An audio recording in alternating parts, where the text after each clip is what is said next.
Bienvenue dans la gestion du stock, où nous allons pouvoir créer nos articles, les modifier, les supprimer, parcourir l'inventaire des opérations et exporter le contenu du stock dans un fichier Excel. Donc, avant tout, moi ce que je vous conseille, c'est d'acheter une scannette pour pouvoir scanner directement les codes barres, sachant que c'est beaucoup plus rapide et facile, même s'il y a possibilité de saisir le code barre directement à partir du clavier.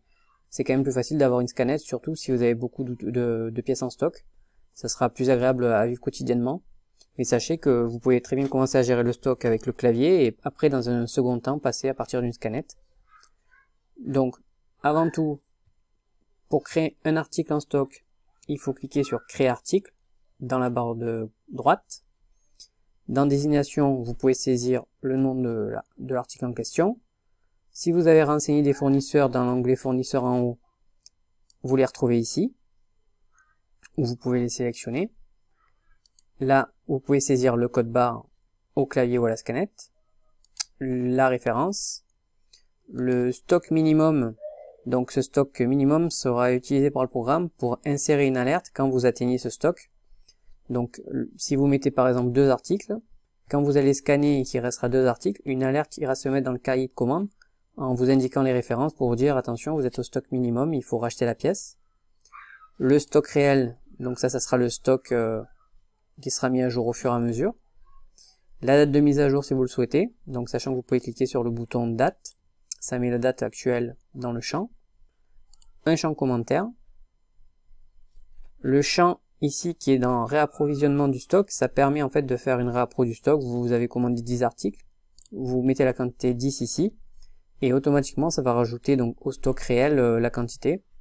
Et ça servira également dans les champs et les colonnes quantité commandée annuelle pour vous faire un état des lieux. Éventuellement le prix hors taxe net et le prix public. Voilà, sachant que le prix hors taxe sera calculé automatiquement. Donc une fois que vous avez fait tout ça, vous pouvez cliquer sur ajouter. Donc moi, je vais faire quitter pour la démo. Et l'article va apparaître ici directement dans la liste. Sachant que vous pouvez retrouver une référence ou un code barre directement à partir du code.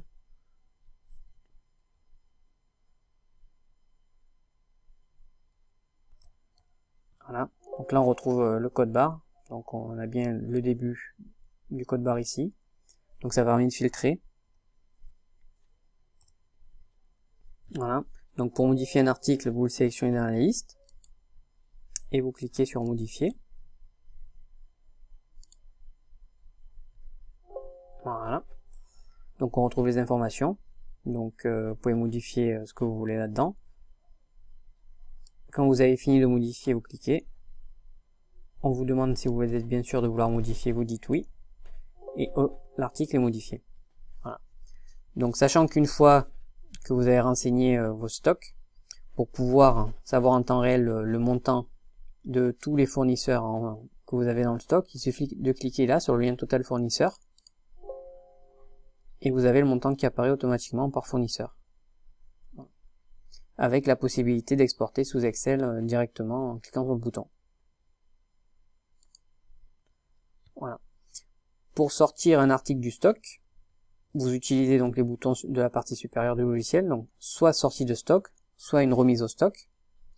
Donc vous cliquez sur le bouton sortir du stock, vous scannez le code barre à l'aide de la scannette ou vous le saisissez avec le clavier, vous appuyez sur entrée une fois que c'est fait, et automatiquement ça va vous le sortir du stock, sachant qu'auparavant vous pouvez modifier la quantité minimale, donc là par défaut c'est 1, mais vous pouvez en mettre 4.